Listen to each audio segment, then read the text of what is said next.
Something that's covered throughout this course, which is often a little bit more difficult to uh, visualize some explicit examples of how they're used, is case tools. So CASE stands for Computer Aided Software Engineering, and it basically is any tool that assists you within the software engineering process.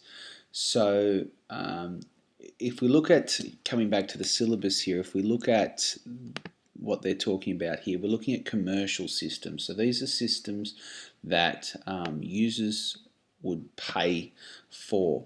And when you're looking at creating something someone is going to pay for, obviously quality and reliability are at the forefront. So people expect to get what they pay for. So therefore, it's it's necessary for software developers to use certain tools that are therefore going to make them more effective and also make them more efficient in creating software solutions for the general public.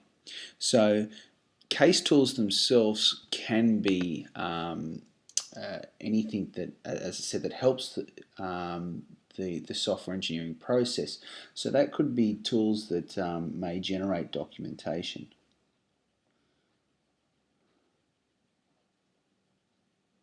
So this could be flowcharts, algorithms, or data flow diagrams. Now these are probably very basic case tools, but they are an application that aids software engineering. Probably the next level up, and a very important one, and that is versioning.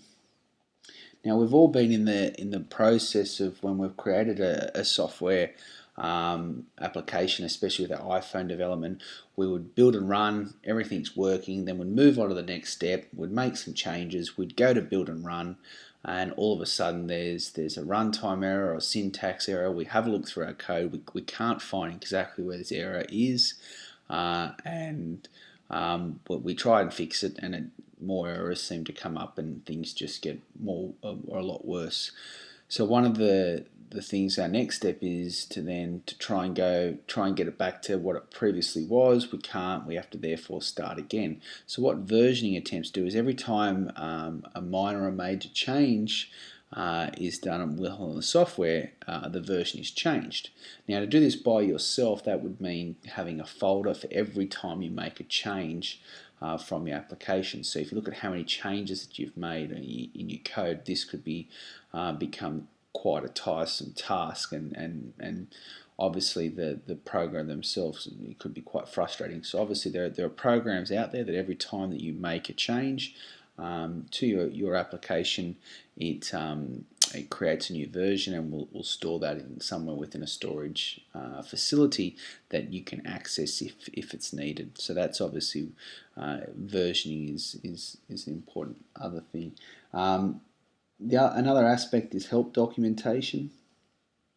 So these are programs that create a very generic style of help documentation or tutorials, so they can assist with that. Probably the other most common is test data. So if we look at when programs themselves become live testing, okay, so if I've got, say for when eBay may have went live,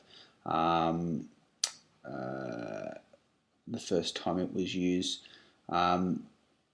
the developers may have wanted to test multiple users logging on at the same time to see whether that it would crash. So instead of trying to organize 100,000 people all to log on eBay at the exact same time, they could use an application that would run a simulation, and it would simulate for the server the likelihood of 10,000, 100,000 users all logging at the same time. And there would be a whole series, especially for eBay, of case tools that could help them with the test data. Okay, so it could be users submitting bids at the same time.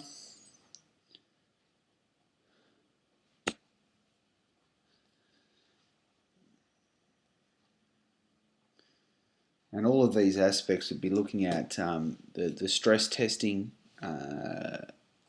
part of test data and trying to aid the software engineering. So once again, instead of trying to get 1,000 people all to submit a bit at the same time, the computer itself can actually simulate what would actually happen within that. So that is the need to know of case tools. They are something that software developers themselves use quite prominently, especially with commercial systems, applications where quality and reliability is at the forefront, and they're creating software solutions for a software market in which users are going to pay money for, and they need to make sure that for themselves in the process they're effective and as efficient as possible. Obviously, the more effective they are, the higher the quality, the more efficient they are, the less time it would take for them to create the software solution, therefore reducing their running costs. Thank you.